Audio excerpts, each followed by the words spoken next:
성령 하나님, 이 시간도 우리를 감동하여 주옵시고 또 우리를 위로하여 주옵시고 능력의 말씀으로 채워 주시옵소서. 예수님의 이름으로 기도합니다. 아멘. 제가 한국에서 책을 한 권을 선물 받았었는데 그 책 제목이 고 하용조 목사님께서 쓰신 기도로 돌파하라는 책입니다. 그 느헤미야서를 강해하면서 이분이 그 기도에 대해서 특별히 우리에게 조언하고 있는 말씀입니다. 그 조언들이 매우 은혜가 되었습니다. 특별히 이제 한 주간 동안 금식 기도를 하려고 하기 때문에 이 책의 내용들이 정말로 마음에 와 닿았습니다. 이 책에서 제게 감동되었던 기도에 대한 몇 가지 조언들을 먼저 여러분들에게 말씀을 드리려고 합니다. 첫 번째, 그 책 챕터 1에서 뭐라고 이야기하고 있냐면 조급할수록 기도하라. 보통 사람들은 어려운 문제가 생기면 마음이 급해서 자기 자신을 도와줄 사람부터 찾는 경향이 있다고 합니다. 당장 나를 도와줄 사람들을 찾아가야 문제가 빨리 해결될 것 같으니까 사람을 찾고 누군가 또 위로받으려고 하고 다른 사람을 만나는데 더 많은 관심을 갖는다는 것입니다. 그래서 이것저것 먼저 해보다가 맨 마지막에 이도저도 안 되면 아무것도 할 수 없으면 그때서 비로소 하나님께 기도하는 경향이 있다는 것이죠. 우리는 이건 늘 거꾸로 한다는 것입니다. 우리가 정말 다급한 일이 있고 어려운 일이 있고 문제가 생기면 생길수록 먼저 하나님께 기도하라. 그게 문제 해결의 열쇠다. 이렇게 말씀하고 있습니다. 참 정말로 그런 생각을 하고 있는 것 같습니다. 뭐 저 같은 경우도 그래요. 무슨 일 생기면 인간적인 방법 다 해보고 이것도 할 수 없고 저것도 할 수 없으면 그때서 무릎 꿇고 기도하는 경향이 많이 있습니다. 그러나 이보다 더 좋은 방법은 문제가 생길 때, 큰 일이 있었을 때 조급할수록 먼저 하나님께 무릎 꿇고 기도하는 것이 우리가 필요하다. 이렇게 조언하고 있습니다. 사실 조급할수록 기도하는 건 매우 힘듭니다. 그러나 우리가 급할수록 우리는 먼저 무릎을 꿇고 하나님께 기도해야 될 것입니다. 두 번째 조언은 하나님의 약점을 붙들고 기도하라. 하용재 목사님이 이런 말을 잘 씁니다. 하나님 한 가지 약점이 있다는 것입니다. 하나님의 약점이 뭔지 아십니까? 하나님의 약점이 우리를 사랑한다고 하는 것이 하나님의 최대 약점이라는 거예요. 그래서 그 약점 붙들고 기도해라는 거죠. 내가 하나님의 사랑하는 아들 아니겠습니까? 내가 하나님의 사랑하는 딸 아닙니까? 하나님의 사랑하는 제가 이렇게 어렵고 힘듭니다. 제발 나를 좀 구원해 주시고 내 기도를 응답하여 주옵시고 하나님의 구원의 역사를 나타내 주시옵소서. 이런 기도를 해야 한다는 것입니다. 그리고 우리가 기도할 때 먼저 하나님의 사랑을 기억하면서 그 사랑 때문에 하나님께 기도하며 나가면 하나님의 응답의 역사가 크다는 것입니다. 여러분, 하나님의 약점, 우리를 사랑한다는 그 하나님의 약점을 붙들고 기도할 수 있게 되기를 원합니다. 세 번째는 목숨을 걸고 기도하라는 것입니다. 안 들어주셔도 그만, 들어주셔도 그만. 이런 스타일의 기도는 매우 안 좋다는 것입니다. 기도할 때는 주여 이 기도를 응답해 주시옵소서 라고 하는 명확한 주제를 가지고 우리의 목숨을 다해서 기도해야 한다는 것입니다. 주여 지난 죄를 다 회개하오니 내가 주님의 뜻대로 하겠사오니 이 기도를 응답하여 주시옵소서라고 목숨을 걸고 기도할 수 있어야 한다는 것입니다. 그런데 많은 사람들이 있어서 기도할 때에 이제 우리가 그 하나님의 기도를 응답을 미리 받아서 하나님 들어주시면 좋고 안 들으셔도 됐습니다. 이런 기도는 그렇게 바람직한 기도가 아니라는 거예요. 여러분, 하나님께서 우리의 기도를 들으시면요, 예스라는 응답도 있고 노라는 응답도 있습니다. 그 노라는 응답은요, 하나님 이제 됐습니다. 노 이게 아니에요. 끝까지 밀다 붙이면 하나님 아닐 때 모든 상황들을 정리해 주시면서 노라는 대답을 주시는 것입니다. 근데 어떤 사람은 미리 지레 그래 이건 노야 라고 해가지고 응답을 자기가 노라는 응답을 받고 하나님께 기도해요. 그건 건강한 기도의 모습이 아닌 것입니다. 기도할 때는 여러분의 기도 제목을 명확하게 붙드시고 그 기도가 이루어질 때까지 기도하려는 그런 신념을 가지고 기도를 해야 그 기도에 응답이 나타나는 것입니다. 그러므로 이제 사회생활이나 인간관계에 있어서도 힘든 일이 있으면 하용주 목사님 이렇게 말씀하시더라고요. 사랑과 싸울 필요 없이 하나님께 맡기라. 그러면 하나님께서 때가 되면 그 사람을 변화시키고 너 자신을 변화시켜서 그 문제를 해결해 주신다는 거예요. 믿으십니까? 그 다음에 네 번째는 회개의 기도를 해라는 거죠. 우리는 급한 상황에 처하게 되면 사람들은 그 상황만 하나님께 이야기한다는 거예요.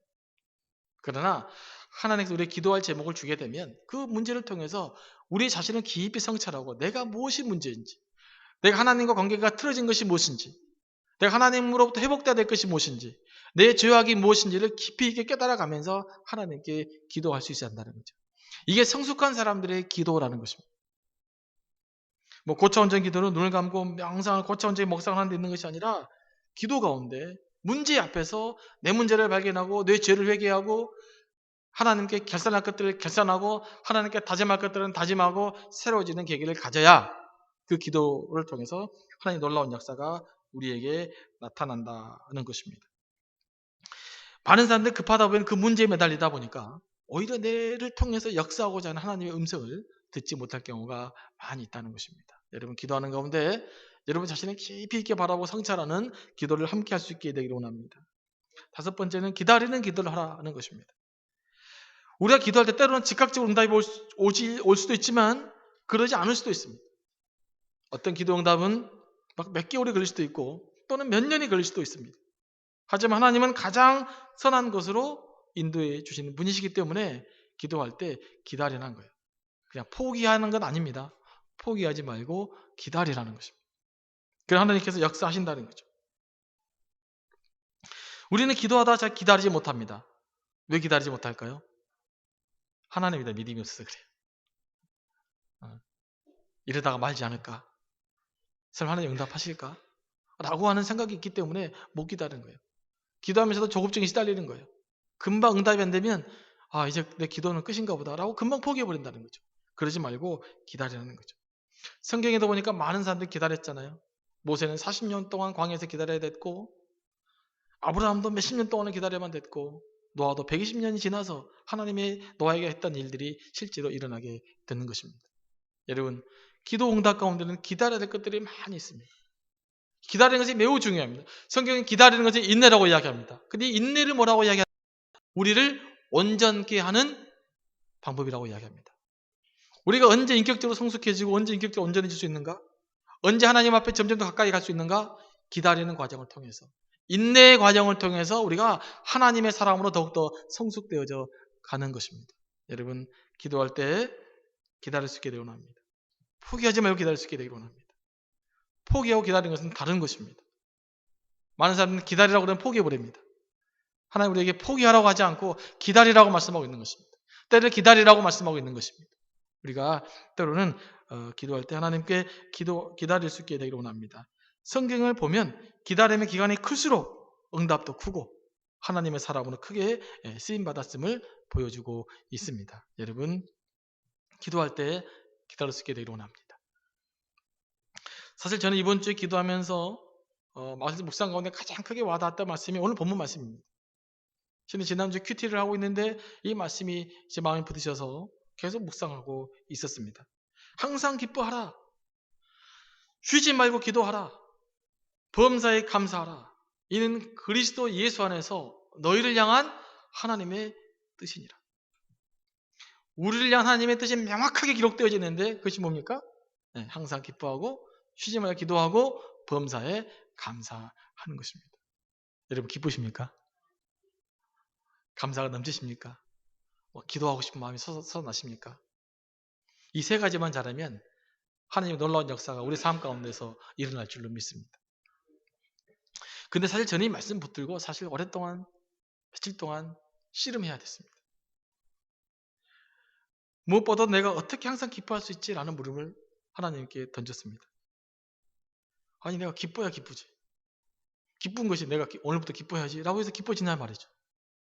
예배 끝나고 나면 당장 기뻐야지 라고 해서 웃음이 생기냐 말이죠. 아무리 생각해도 기쁨은 내가 마음 먹은다고 이루어지는 것이 아니라는 거죠. 지금부터 기뻐합시다. 시작해서 기뻐할 수 있는 것이 아니라는 거죠. 그렇게 해서 안 기뻐진다는 거죠. 특별히 좀 마음이 우울한 상태에서는 무엇을 해도 기쁘지가 않더라고요. 찬송을 해도 안 기쁩니다. 찬송을 불러도 눈물이 납니다. 기쁜 찬송 슬프게 불러지는 경향이 있습니다. 그런 시간들을 보내면서 하나님 정말 어떻게 내가 항상 기뻐할 수 있죠? 라고 물어봤습니다. 그러면서 한 가지 느끼는 것은 요즘은 제 안에는 기뻐할 능력이 없다는 것을 깨닫습니다. 제 안에는 기쁨의 근원이 없는 거예요. 그러니까 내가 기뻐하려고 해도 기뻐할 수가 없는 것이죠. 죄의 본성을 입은 우리는 원래 기뻐할 능력이 없는 것입니다. 그럼 어떻게 해야 기뻐할 수 있을까? 근데 오늘 또 기뻐하라는 것도 가끔씩 기뻐하라는 것이 아니라 항상 기뻐하라는 거예요. 어떻게 항상 기뻐할 수 있을까? 항상 기뻐하라는 말은 뭐죠? 좋을 때도 기뻐하고 나쁠 때도 기뻐하고 성공할 때도 기뻐하고 실패할 때도 기뻐하고 일이 잘 풀릴 때도 기뻐하고 안 풀릴 때도 기뻐하고 열악한 환경이나 조건 속에서도 기뻐하라는 말인데 이 말씀 어찌 보면 의도적으로 기뻐하라는 말이거든요. 그렇지 않습니까? 근데 의도적으로는 기뻐할 수 없는 게 우리 인간의 실존 아니겠습니까? 그럼 어떻게 이 말씀을 지킬 수 있겠습니까? 하나님 의도적으로 기뻐하는데 의도적으로 못 기뻐하는데 그때 하나님께서 큰 깨달음을 주셨는데 뭐냐면 이 기쁨은요 영적인 기쁨이에요. 성령이 함께해 주셔야 주어지는 기쁨인 것입니다. 성령의 열매가 뭡니까? 사랑, 희락, 화평. 희락이잖아요. 기쁨이잖아요. 그러니까 우리가 항상 기뻐할 수 있는 것은 내 의지로 되는 것이 아니라 성령 하나님께서 우리를 감동해 주셔야 성령께서 역사해 주셔야 비로소 내 마음속에 진정한 기쁨이 나타날 수 있다는 것을 깊이 있게 깨닫게 된 것입니다. 맞지 않습니까? 우리에게는 기뻐할 능력이 없어요. 성령께서 충만해 주시면 성령이 내 마음을 감동해 주셔야 성령의 능력으로 우리가 비로소 기뻐할 수 있는 삶을 살 수 있다는 것을 다시 한번 분명하게 깨닫게 되어집니다. 여러분 항상 기뻐하라고 그랬습니다. 그 말을 다시 말로 바꾸면 항상 성령 충만하라는 말입니다. 성령이 충만해야 됩니다. 성령이 여러분의 마음을 다스릴 수 있어야 됩니다. 여러분의 감정을 성령께서 컨트롤해야 됩니다. 그래야 우리 안에 진정한 기쁨이 솟아날 수 있는 것입니다. 기쁨은 뭐냐면요. 기쁨은 에너지입니다. 여러분, 긍정적인 에너지를 가진 사람들은 웃습니다. 기쁨이 솟아납니다. 그러나 기뻐할 능력이 없다는 것은요. 우리 안에 긍정적인 에너지가 없다는 말이에요. 여러분 기쁘십니까? 기쁘지 않다면 여러분 지금 긍정적인 에너지가 없는 거예요. 에너지를 잃어버린 삶이에요. 기뻐하는 삶 가운데 에너지가 있어요. 힘이 있어요. 능력이 있어요.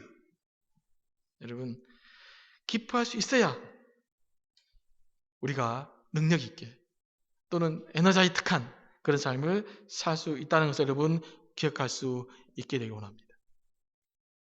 그 다음에 어떻게 기쁠 수 있을까?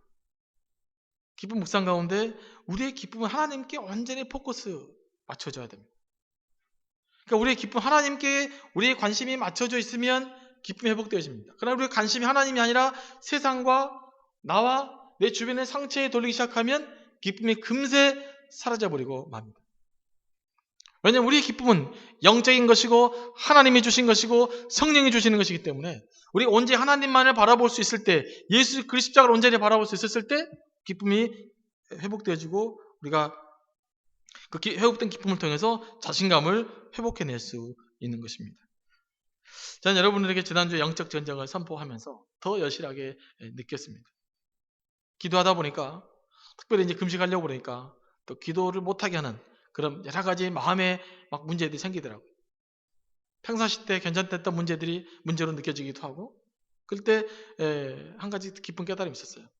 제가 마음속에 이런 상황 마음에 되뇌기면서 시간 내가 하나님을 집중하면 이기는 것이고 내 집중이 하나님이 아니라 다른 것에 집중하게 되어지면 나는 지는 것이다.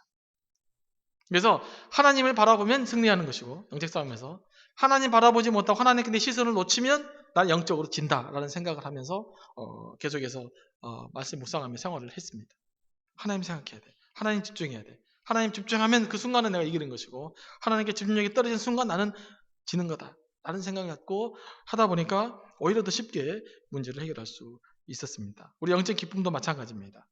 하나님 바라보고 때 하나님 우리의 관심이 온전히 모아져 있을 때 진정한 영적인 기쁨이 우리 가운데 솟아난다는 것을 여러분 기억할 수 있게 되기 원합니다. 그러므로 항상 기뻐라는 말은 단지 웃으라는 말이 아니라 우리의 본래적인 하나님과의 관계가 회복되라는 말이고 성령으로 날마다 충만되어 있어야 한다는 말이고 날마다 하나님만을 바라보며 하나님을 선택하라는 말입니다. 그럴 때 누려지는 그 기쁨을 누리게 될 때 어떤 고난 속에서도 승리할 수 있는 힘을 얻을 수 있다는 것입니다. 두 번째 우리가 묵상하는 말씀은 쉬지 말고 기도하라는 말씀. 순간순간 기도하라는 말입니다. 저는 이 말씀 이렇게 적용해 보았습니다. 적당히 기도하다 포기하지 말고 응답이 올 때까지 지속적으로 기도하라. 응답을 받을 때까지 기도하고 또 기도하라. 쉬지 말고 기도하라는 것이 저는 그런 의미로도 해석을 해 봤습니다.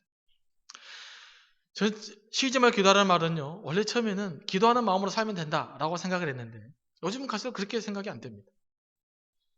기도하는 마음으로 살아가는 것과 기도하는 것은 다른 것입니다.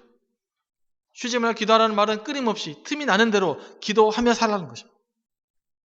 예를 들면 비즈니스 할 때도 주님을 사랑하고 장사하겠습니다. 이 정도 끝나는 것이 아니라 아침에 가게 물려면 주님이 가게를 통해 축복해 주시옵소서.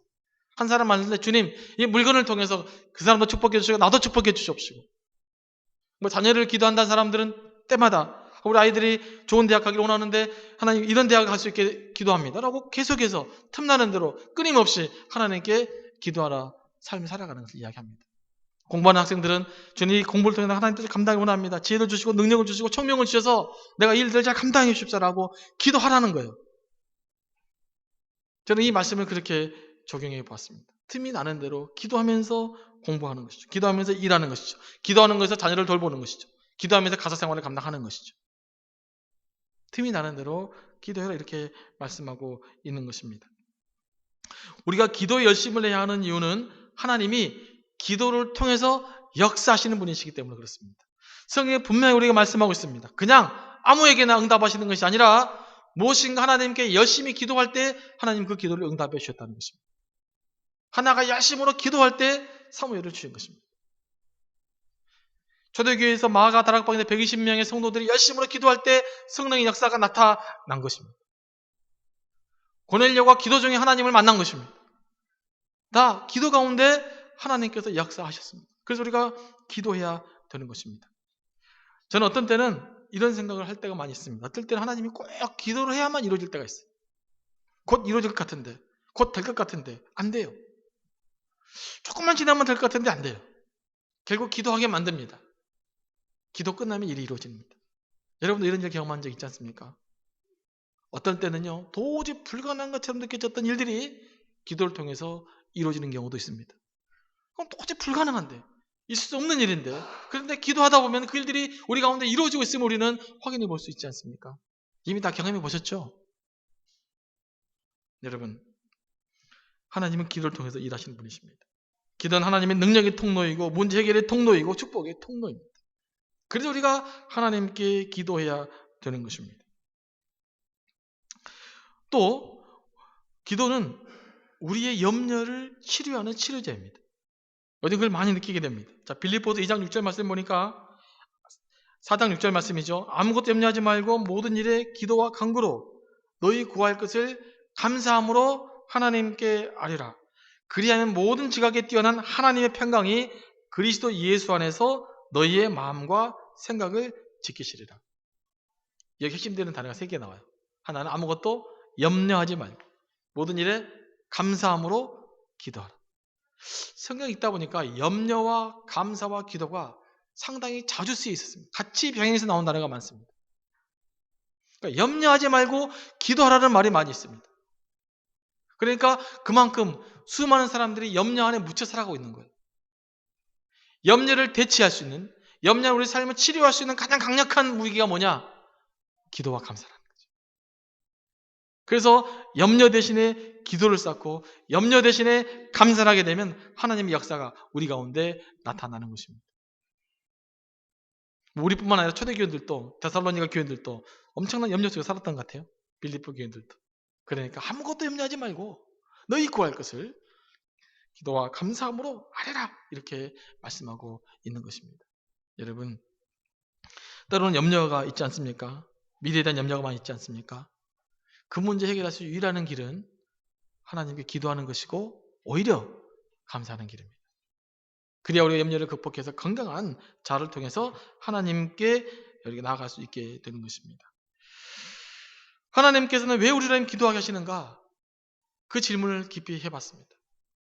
그러니까 명확한 답은 하나님은 기도를 통해서 우리의 자아를 내려놓고 하나님만을 의지하기를 원하시는 분이신 거예요. 기도는 결국에 와서는 결국 우리의 자아를 내려놓게 만듭니다. 우리의 자아를 거꾸로 드리게 만듭니다. 하나님만 바라보게 만드는 것이. 그래서 우리에게 기도하게 만드는 것입니다. 왜 우리의 기도 응답을 주시는 것인지 아십니까? 그 응답 가지고 잘 먹고 잘 살아라는 그 응답되는 과정을 통해서 우리의 자아를 완전히 내려놓게 만드는 과정이기 때문에 하나님 우리를 기도하게 만드는 것입니다. 요즘 가끔씩 하나님은 기도하시도록 우리를 쳐서 복종케 하시는 분이시다. 여러분 주변의 조건들이 어려워서 여러분들이 기도할 수 있으십니까? 고난이 있어 여러분들이 고난 때문에 하나님께 무릎을 꿇을 수 있습니까? 그것은 하나님의 축복인 것입니다. 왜냐하면 나를 사랑하시는 하나님의 손길로 하여금 나로 하여금 기도하게 만들고 무릎을 꿇게 하시는 하나님의 역사가 담겨져 있기 때문에 그렇습니다. 아무런 고난 없이 기도할 수 없는 것보다는 고난과 함께 기도하는 사람, 이게 바로 하나님의 사랑의 특징이기 때문에 그렇습니다. 여러분 기도할 수 있게 되기 원합니다. 오히려 때로는 가끔씩 고난을 통해서 여러분을 쳐서 복종시키는 기도하라고 여러분을 부르시는 하나님의 손길을 경험하고 느낄 수 있게 되기를 원합니다. 요즘 금식 기도에서 좀 묵상하고 있는데 왜 금식을 하게 할까? 제가 왜 지금 하나님 앞에 금식이라는 결단을 하게 됐을까? 금식은 세상 것을 단절하는 단절의 과정입니다. 지금까지 살아왔던 삶의 방식 한번 끊어보는 것입니다. 단절해보는 것입니다. 그리고 새롭게 시작하기 위해서 금식이라는 과정을 걸쳐내는 것입니다. 그래서 어떤 분들은 금식은 죽음의 과정이다 라고 이야기합니다. 정과 욕심과 세상 것과 함께 죽고 예수 그리스도 영으로 함께 살아나서 능력 있는 삶을 살기 위한 출발점, 이것들이 금식 기도일 수 있게 되기를 원합니다. 그래서 이런 금식을 통해서 이런 하나님의 회복의 역사가 제 삶 가운데 나타나길 원하고 여러분 가운데서도 기도하며 동참하는 가운데 하나님의 역사가 나타날 수 있게 되기를 원합니다. 그 다음에 이제 세 번째 마지막으로 묵상할 말씀이 범사에 감사라는 말씀이죠. 저희 말씀을 묵상하면 한 가지 공통점이 뭐냐면요. 항상 기뻐하라, 쉬지 말고 기도하라, 범사에 감사하라. 핵심이 뭐예요? 항상이에요. 그죠? 모든 일에 항상 순간순간마다라는 거죠. 같은 뜻이에요. 그러니까 항상 기뻐해야 되고 항상 기도해야 되고 항상 감사해야 되는 것입니다. 어떤 조건과 상관없이 우리가 주어진 처해진 처지와 상관없이 항상 감사할 수 있어야 한다는 것입니다. 감사는 사실 신앙의 최고의 경지입니다. 신앙의 꽃이 감사입니다. 우리가 하나님의 완숙한 단계에 이르면 이룰수록 우리 삶 가운데 진정한 감사가 나타날 수밖에 없는 것입니다. 근데 모든 일에 감사하라. 사실 모든 일에 감사가 안 되잖아요. 모든 일에 감사했을 정도가 되려면 사람의 그릇의 크기가 얼마나 커야 되겠어요. 그죠? 세상을 다 담을 만한 마음그릇이 있어야 모든 일에 감사할 수 있지 않겠습니까? 근데 세상에 그런 사람이 어디가 있어요? 아무리 훌륭한 사람도 아무리 위대한 사람도 작은 하나 때문에 불평하는 게 우리 인생 아니겠습니까? 이도 역시 성령의 열매인 것이죠. 내가 하시는 것이 아닌 것이죠. 오늘 지금 항상 기뻐하라, 쉬지 말고 기도하라, 범사에 감사하라. 여러분이 하시는 것이 아닙니다. 내가 하시는 것이 아닙니다. 이 시당초 이런 것은. 하나님이 하시는 거예요. 성령이 하시는 것입니다. 감사의 크기가 크면 클수록 우리는 다른 사람들 용납할 수가 있고, 감사의 크기가 크면 클수록 우리는 긍정적으로 하나님 앞에 살 수가 있고, 감사의 크기가 크면 클수록 우리가 위대한 영성적 삶을 살 수 있게 될 것입니다. 세상 사람들이 우리에게 보는 것이 뭐냐면, 저는 지금도 그렇게 믿습니다. 세상 사람들은 교회 다니는 사람들, 예수 믿는 사람들이 그들과 다르기를 원해요. 어떤 면에서 달라요? 성공적인 삶을 사는 데서 다르다? 그게 아니에요. 우리는 할 수 없는 것을 예수 믿는 사람들은, 하나님 나라를 꿈꾸는 사람들은 초월할 수 있게 되기를 원하는 거예요. 우리는 아동바동한 것을 예수 믿는 사람들은 아동바동하지 않게 사는 모습을 보기를 원하는 거예요. 우리는 절절매고 사는 것을 예수 믿는 사람들은 절절매지 않고 당당하게 살아가는 모습을 보기를 원하는 거예요. 그 안에서 영적인 모습을 볼 수 있게 되어지는 것입니다. 왜 우리 교회가 세상 사람들에게 영적인 모습을 못 보여준지 아십니까? 우리도 여전히 세상 사람들처럼 아동바동하게 살아가기 때문에 그래요. 예수 믿은 거나 안 믿은 거나 별 차이가 없잖아요. 예수를 믿었으면 좀 어려워도 당당하게 배우고, 고난이 닥쳐도 어깨를 펴고 살아가야 되는데 교회 다니는 사람이나 교회 안 다니는 사람이나 똑같이 어려워하고 똑같이 힘들어하고 똑같이 절망하고 똑같이 좌절해버린다고 그런다면 우리에게 무슨 매력이 있겠어요? 여러분, 감사함으로 당당하게 살아갈 수 있게 되기 원합니다. 감사는요, 우리가 어떤 상황에서든지 자신감 있게 당당하게 살아갈 수 있는 길이 바로 감사함에 있는 것입니다. 그래서 하나님께 깊이 감사할 수 있게 되기 원합니다. 특별히 감사하기 위해서는 이런 믿음이 있어야 됩니다. 하나님을 사랑하는 자, 곧 그 뜻대로 부르심을 입은 자들에게는 모든 것이 협력하여 선을 이루느니라. 이 믿음이 있어야 감사가 일어나게 되는 것입니다. 이 믿음이 있으십니까? 저는 요즘 사실 제 자신에게 물었던 질문이 그거예요. 하나님이 크냐? 환경이 크냐? 우리는 하나님보다 내가 직면하는 환경을 크다고 생각하는 경향이 있어요. 하나님이 크십니까? 여러분이 직면하고 있는 고난이 크십니까? 하나님이 더 크십니까? 여러분이 직면하고 있는 슬픔이 더 크십니까? 하나님이 더 위대하십니까? 여러분이 지금 해결해야 될 문제가 더 크게 보이십니까? 여기서 많은 사람들이 하나님이 내가 직면하는 문제보다 더 크다고 생각하지 않기 때문에 문제예요. 그러니까 하나님이 그 문제를 해결할 수 있다고 못 보는 거예요. 그러니까 기도하다가 포기하고 그냥 합리화하고 되게 살아가는 거 아니겠습니까? 하나님은 여러분이 직면하는 어떤 문제보다 더 위대하고 크시고 또 훌륭한 분이라는 사실 여러분 기억할 수 있게 되기를 원합니다. 그 믿음이 있을 때 우리는 승리할 수 있게 되기를 원합니다. 여러분도 가끔씩 물어보시기 바랍니다. 지금 내가 조지는 아픔이 더 큰지 하나님이 더 큰지. 하나님이 커야 됩니다. 하나님 오히려 크신 분이십니다. 하나님 더 위대하신 분이십니다. 그 믿음을 가지고 하루하루 승리하며 나아갈 수 있게 되기를 원합니다. 그리고 정말 우리가 가장 필요한 것이 뭐냐면요, 예수 그리스도에 대한 구원의 감격이에요. 이 모든 것들은 하나의 이론입니다. 이 모든 것들이 언제부터 가능하냐? 예수께서 십자가에 달리셔서 나를 사랑하신다고 하는 사실을 믿을 때 이 기도의 역사가, 기쁨의 역사가, 감사의 역사가 우리에게 나타나는 것입니다. 여러분이 누구이십니까? 여러분이 어떤 분이십니까? 또는 제가 어떤 분이십니까? 어떤 분입니까? 어떤 사람입니까? 사실 하나님 앞에 부끄러운 사람 아닙니까? 우리가 가면 어떻게 여기서 예배 드릴 수 있겠습니까? 하나님께. 우리가 뭐라고? 우리 생각이 얼마나 추악한 데까지 내려갑니까? 우리가 얼마나 나쁜 생각을 하고 살아갑니까? 잘 될 땐 잘 됐지만 우리가 한번 나쁜 생각에 갇히면 우리가 얼마나 범죄하는 상황 속에 갇혀버린지 모릅니다. 그럼에도 불구하고 우리가 이 자리에 서 있는 것입니다. 뭐 때문에요? 주님의 사랑 때문에. 주님이 나를 사랑하셔서 자기 자신을 완전히 희생했기 때문에 여러분이 지금 이 자리에 설 수 있는 것입니다. 이 사랑을 느낄 수 있게 되기를 원합니다. 어떤 상황에서도 예수 그리스도의 십자가 때문에 나를 결단코 버리지도 아니하고 떠나지도 아니할 것이라는 그 하나님의 사랑에 굳게 서 있을 때 우리는 항상 기뻐할 수 있고 쉬지 말고 기도할 수 있고 범사에 감사할 수 있는 그런 하나님 뜻 행하는 자의 삶을 살 수 있게 될 것입니다. 여러분, 그리스도의 십자가는 여러분에게 뭘 의미하고 있습니까? 예수의 십자가가 여러분의 삶을 감동하게 만듭니까? 그분의 사랑이 여러분의 삶을 적시고 감동시키고 눈물나게 만들고 그분의 사랑 때문에 여러분의 인생을 바칠 수 있는 그런 영적인 감동이 우리에게 있어지게 해달라고 여러분 기도할 수 있게 되고 원합니다. 그래서 기도하며 승리하며 하나님의 굳세게 감당하는 저희 교회가 되기를 간절히 원합니다. 기도하겠습니다.